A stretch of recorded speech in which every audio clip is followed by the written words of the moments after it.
Yeah, Mr. Bormans, you are with us today. And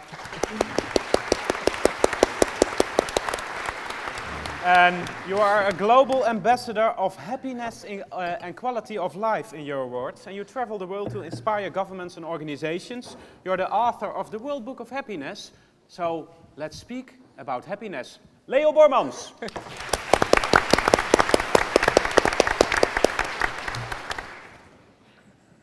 Last week, I met the father of a boy of 18 years old, and we were talking. And his son, 18 years old, had had a terrible accident, and he was in coma. And the father told me that he and his wife entered the room of the boy, and he couldn't move. He didn't move anymore. And the doctors were there, and at once, the boy heard the voice of his mother, and a tear came out of his eyes. And the doctor said, "This is hope. He's going to survive." And the father told me, this was the happiest moment in my life. This tear in the eyes of my son was the happiest moment in my life. Because it is about hope. If this man can say that, what is hope for us? What is happiness? If a small tear in a boy's eyes can be hope and happiness. I'm going to ask you a question. You all have 15 seconds to take a picture in your mind of a happy moment in your life. You have 15 seconds, take a picture, all of you. Cooperate, take a picture of a happy moment in your life. Just something that flashes into your mind now. That was a moment when I felt happy. You have that? Click. You all have a picture of that? You all have? This is okay. I'm going to give you now 4 characteristics of this happy moment. And you count how many of these 4 characteristics you recognize in your happy moment. I suggest that one of the characteristics is that it does not cost very much money. It was not that expensive. Second thing, it was a kind of surprise. You didn't expect it. It was something out of routine. Third thing, you're not alone on your picture. There are other people on your picture, and when you're alone, you're thinking about someone else, and that makes you happy. Fourth thing, you get something like positive feedback. Something says you're good, an applause, a wink of the eye. Someone says you're great, you get something, appreciation of something. Count how many of these 4 characteristics do you recognize in your happy moment. Count 1, 2, 3, or 4. And now put up your hand when you recognize 2 or more of these characteristics in your happy moment. Put up your hand. Thank you very much. Look around, great, thank you, thank you. When I ask these questions all over the world to an audience of 1,000 people, 900 people put up their hand and say, well, I recognize these things as characteristics of my happy moment. Why do we always do the opposite? If we know that this makes us happy, if we know that it makes us happy, why do we start buying things and running around for Christmas shopping if we know that money cannot buy happiness? Why are we always doing the same? Why are we living this routinous life if we know that surprise is something that makes us happy? You cannot surprise yourself. Someone else has to surprise you, huh? And when you know that other people are that important, why are we living in this egoistic society only thinking about ourselves? When we know how important other people are, and when we know how important positive feedback is, why are the teachers always there with their red pens and seldom with their green pens? We know that these kind of things make us happy. So I asked 100 professors in 50 countries what we know about happiness. Not what we believe, but what we know about happiness. I was surprised that there were 3,000 professors studying happiness. So I asked them, what do we know? And in fact, we know quite a lot of things already. But we've been focusing on everything that was bad instead of focusing on what makes us happy. And broaden that idea can change quite a lot of things. It's not true that happy people experience more happy moments. Happy people give a double weight to the positive emotions, and negative people and unhappy people give a double weight to the unhappy moments. So this choice is in fact yours.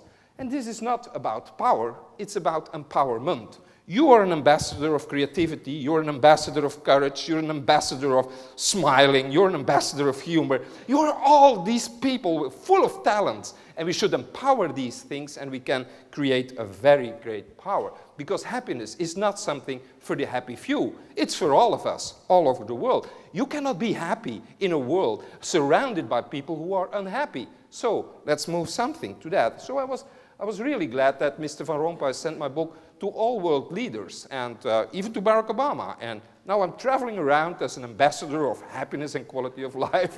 So, well, that's great. I thank you very much for this attention. It's the first time.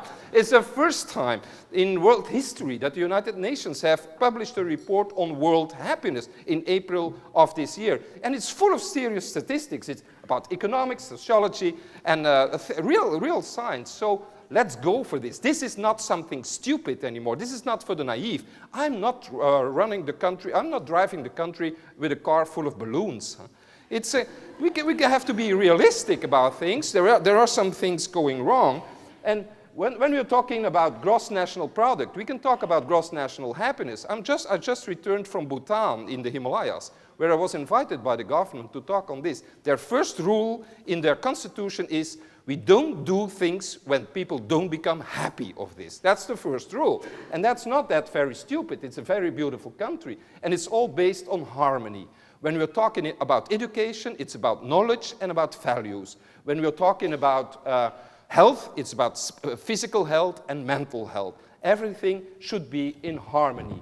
People who are working they count the hours of work and they count the hours of sleep. So let's think about that. And thinking about gross national happiness is not a stupid idea. Traveling the world, I met this word namaste. When you are in India and all these regions, people don't say hello. When an American says hello, that doesn't mean anything. Namaste means three things. It means, I bow for the God in you. I've seen you, there's something positive in you, and I bow deeply for that. Can't we get a better world if we would recognize other people like this? I've seen you, there's something positive in you, and I bow for this. This is something we can learn, because quite a lot of people have become afraid of the world. We are living in a global world, and that makes us afraid. We are afraid of the Muslims, of the Chinese, of everything. And people are, the problem is not insecurity in the world, the problem is solitude. We have hidden ourselves behind alarm systems, hiding ourselves, being alone in the house, and asking, why are my friends? Well, they can't enter. We have put on the alarm system. So people have become quite a lot, have become afraid. And the answer on globalization is, in fact, glocalization. We should think local in character, global in spirit. I don't like that song, Don't Worry, Be Happy. I don't like that song. I've made buttons all over saying, do worry, be happy. Something is going wrong in the world. We have to recognize this. But that doesn't mean that we cannot be happy. We know the priorities. We know what to do. The problem is not that we don't know what to do. The problem is that we don't do what we know. That's the kind of... You're writing down this? I'll repeat this sentence. We know what to do. We know what to do, but we don't do what we know. Well, that's quite an idea, because one of the professors told me to see in 3 minutes' time, when I'm talking in 3 minutes to you, I know whether you're an optimist or a pessimist. In 3 minutes' time, I can see that. There are red buttons in society and green buttons in society. The red buttons are the negative ones and the pessimists. The green buttons are the optimists. The red buttons are only talking about themselves, the past, and about problems. The green people are talking about we, us, the future, and solutions. So it's not about me, it's about us. It's not about the past, it's about the future. It's not about problems, it's about solutions. And this really works like a virus. We've been studying that. You know that. It works like that. When you meet an optimist, you become more and more optimist. Surround yourself with the green circles. And please forget about the red ones, because they're giving the negative virus to you as well. And if I was on Dutch television some time ago, and I had 25 seconds to give an advice that will make you happy. never believe someone who can tell that in 25 seconds. He's a charlatan and a liar. But I only got 25 seconds, so I can do that in 25 seconds. And the people had to vote afterwards, and my advice has won. 46% of the online voters has voted for me. So I could do it in 25 seconds. So you just tell me, camera runs, then I start. You don't have to tell camera runs. Huh? I have to focus me. Okay, you say camera runs. It's scientifically, start again. Start again. It's scientifically proved that the correlation between smoking and lung cancer is as strong as the correlation between optimism and happiness. When you smoke, you get lung cancer. When you're an optimist, you become happy. And when you're happier, you're healthier and more successful in sports, politics, science, and friendship. What are you waiting for? Become an optimist. Okay.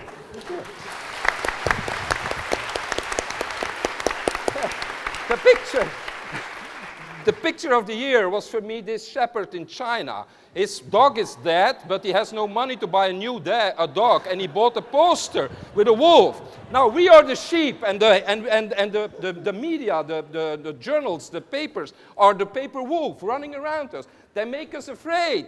We are driven by fear. Let's change that, and let's make us driven by hope. And then it's not about optimism or pessimism, it's about possibilism. Possibilism is optimism added with, and you add a verb to it, an action. You believe that something will come well, that everything will turn out in a good way, and you start behaving like that. Well, changing the word optimism and pessimism in possibilism is quite a good idea, because then you don't start from reality. You start with a dream, and HOPE XXL has started with a dream, not with reality. You focus on the dream, you add action to it, and you get a goal.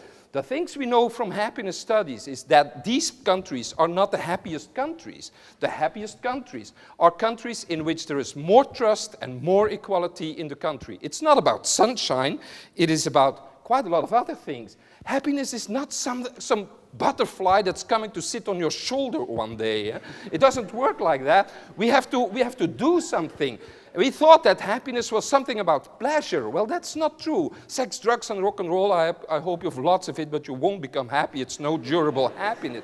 It is about satisfaction. We are moving from a money economy and a happiness economy to a satisfaction economy. There are 5 elements in what make us satisfied about life. That's the quality of our relationships, the health, and we know that happy people are healthier. We know work. Work is very important. Work doesn't give an income. Work gives meaning to life. It's better to have a bad job than to have no job. Money is important, but only to a certain level. When you have more money than you need to cover your basic needs, then everything like competition, jealousy starts and makes us very, very unhappy. And freedom is very important to be able to make the choices yourself you want to make in your life. So, if you want to become an active citizen, we can all go for a movement for happiness. And this kind of conferences, I meet this all over the world. You are not alone. We are going to change the world with a movement for happiness and setting the dream of becoming happy, not only ourselves, but making other people happy as well. I invented a new word. It's infospiration. It's not about information people. It's not only about inspiring people, it's infospiration. Information should lead to inspiring people. And this kind of meetings doesn't give you only information, it will inspire you to change quite a lot of things. And so, this is not only a mirror, it's also a window. You get into action and you discover what possibilism is. I want to refer to a very important website, Action for Happiness, which is supported by the London School of Economics.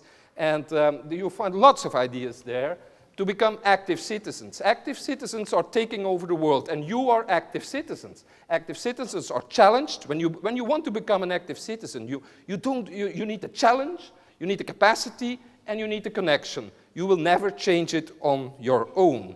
And this is about self-determination. Self-determination, people who are able to take responsibility of their own life are based on autonomy, competence, and connectedness. These are quite a lot of important elements, but I just have 10 minutes to talk here, and so I still have 3 minutes to complete this. And I want to tell you something. I have a daughter who learns me to spit fire. And I've learned now how do you make fire, in fact? For fire, you need three things. You need the material is society. You need oxygen, other people give you the oxygen. And then you need the spark. You are the spark. Fire will never exist without a spark. There is the material, there is oxygen, and others will give that, but you are the spark, and we are to give the spark to, and that's passion. Passion will create change. What you focus in is what you get. When you focus on, well, you only, do I have 1 minute? 1 minute left? One, okay. One. Then I only have one thing to give to you, because your life is a journey. And when you go and start on the journey of your life, you need this thing. It's a telescope. A telescope has dramatically changed the way we look at the stars. A pessimist focuses on all the things that can go wrong, and driven by fear, he won't even come into action. An optimist focuses at the opportunities, the adventure, and all the possibilities at the end of the street, and driven by hope, he will come into action. And he discovers the one and only characteristics of a telescope. You can turn this thing around. That means that what seems to be a big problem can be a small problem as well. A tourist doesn't know where he has been. A traveler doesn't know where he's going to. To a man with a hammer, everything looks like a nail. To a man with a telescope, everything looks like something that can be seen through a new perspective. A pessimist focuses on who he is. An optimist focuses on who he might become. I wish you a very good telescope in the journey of your life. Thank you very much, Thank you very much, Mr. Leo Bormans.